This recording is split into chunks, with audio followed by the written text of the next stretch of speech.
Bienvenue sur InfoLive TV, voici les titres de l'actualité, ici Émilie Naka. La Russie a rejeté la dernière proposition de trêve soumise par la Géorgie dans le but de mettre fin au conflit en cours entre les deux pays. Ce lundi, les responsables russes auraient déclaré qu'ils n'acceptaient pas l'accord de cessez-le-feu.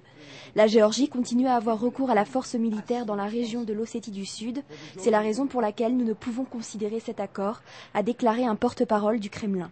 Ces propos font suite à la proposition de paix signée dans la capitale Tbilissi par le président géorgien Mikhail Saakashvili. Les 2 vols aériens qui ont été spécialement programmés pour amener les Israéliens se trouvant dans les zones de conflit en Géorgie ont été retardés. Bien que les vols des compagnies aériennes géorgiennes aient été autorisés par Israël, les autorités géorgiennes n'ont toujours pas donné leur accord pour le décollage des avions depuis la capitale de Tbilissi. Edi Shapira, le porte-parole du ministère des Affaires étrangères, a déclaré que le ministère faisait tout son possible pour faire rentrer les Israéliens au pays. Le Premier ministre russe Vladimir Poutine a reproché lundi à Washington d'avoir rapatrié les soldats géorgiens en Irak au risque d'aggraver la situation en Ossétie du Sud. Ce dernier a affirmé avec virulence que les États-Unis ne faisaient qu'entraver leur chemin au lieu d'apporter de l'aide. Vladimir Poutine a également manifesté l'irritation croissante du Kremlin face aux dénonciations occidentales sur l'intervention militaire russe contre la Géorgie, dont il dénonce les atrocités commises contre des civils de la République séparatiste d'Ossétie du Sud. Les relations entre le Hamas et l'Égypte se dégradent. Selon un journal arabe publié à Londres, le Hamas souhaite que le rôle de médiateur dans les négociations pour la libération du soldat Gilad Shalit soit transféré de l'Égypte à l'Allemagne. Le Hamas accuse le Caire de retarder la conclusion d'un accord pour la libération de Gilad Shalit, car il ne veut pas lui concéder de succès.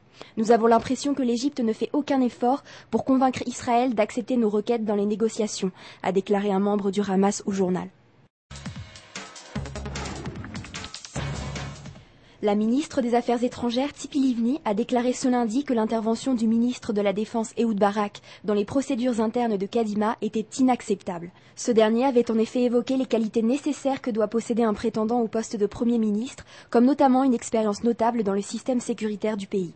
Elle a déclaré que ceux qui ne font pas partie de Kadima n'ont pas à se mêler des affaires internes du parti et doivent avoir d'autres préoccupations. Une roquette Qassam a été tirée il y a quelques minutes depuis Gaza en direction de Sderot et a atterri en plein centre-ville à proximité d'un jardin d'enfants. On ne déplore heureusement aucun blessé. Le système d'alerte Tseva Adom s'est mis en marche quelques secondes avant l'explosion et a permis aux habitants de se mettre à l'abri. Malgré la trêve signée en juin avec le Hamas, plusieurs dizaines de Qassam ont été tirés vers le Negev occidental. L'attaque d'aujourd'hui est la 2e cette semaine.